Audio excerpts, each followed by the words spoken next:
Den centrale hændelse ved menstruationscyklusen er, at ægstokken skiftevis frigiver et æg hver måned, som opfanges af æggelederen. Ægget skal igennem æggelederen for at komme hen til livmoderen.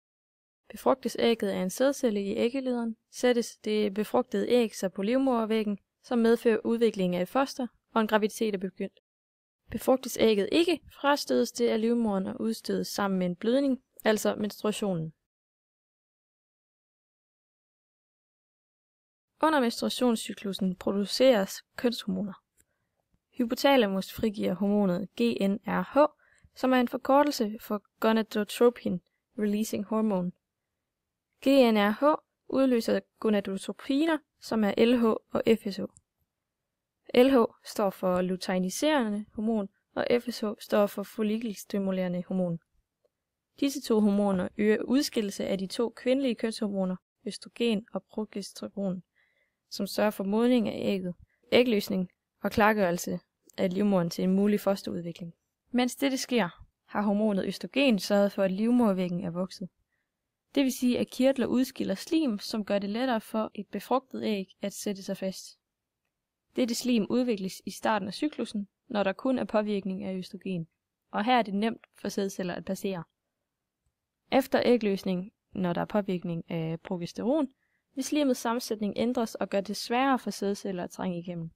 Derfor siges det, at det mest optimale tidspunkt at blive befrugtet er 4 til 1 dag før ægløsning.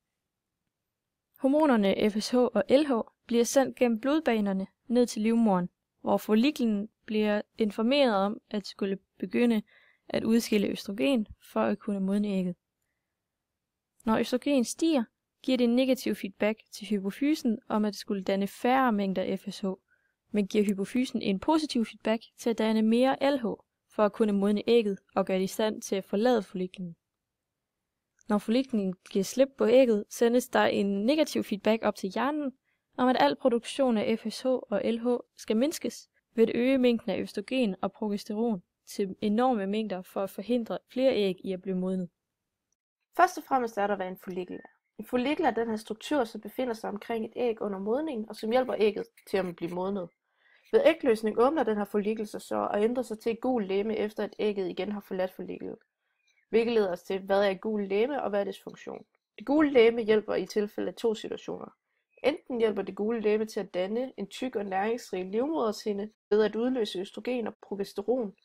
Det andet scenarie er så, at det hjælper til at forhindre flere æg i at blive modnet på samme tid, gennem negativ feedback mellem østrogen og FSH, hvilket betyder, at der ikke er flere æg, der kan blive modnet på samme tid. Hormonbalance. Hvornår i menstruationscyklusen er FSH-mængden høj og lav? Mængden af FSH er højest ved ægløsning, altså ca. 12-14 dage inde i menstruationscyklusen, som der normalt er 28 dage, og efter de her 12-14 dage falder den så igen. Der sker dog en mindre stigning efter nogle dage op til den her menstruation, som kvinden får. Hvilket leder os til, hvornår er LH-mængden så høj og lav. Og det er cirka det samme. LH er højest ved ægløsning, og hvilket så igen er 12-14 dage inde i menstruationscyklusen. Hvornår i menstruationscyklusen er østrogenmængden højest og lavest. Det er den så også i de her 12-14 dage inde i menstruationscyklusen, hvilket er kort tid efter ægløsning. Mængden af østrogen falder så markant derefter, hvorefter den stiger en uges tid før menstruationen, og sådan fortsætter den så. Hvor progesteron, den stiger i forbindelse med, at det gule legeme bliver dannet, men den stiger også kort før ægløsning, så det er også vekslende. Og så er der spørgsmålet, hvad vil der ske med mængden af østrogen og progesteron, hvis ægget bliver befrugtet? Og i forbindelse med det her, så sker der det, at hvis kvinden bliver befrugtet, stiger mængden af østrogen og progesteron enormt meget, samtidig med, at mængden af FSH og LH mindskes helt vildt meget.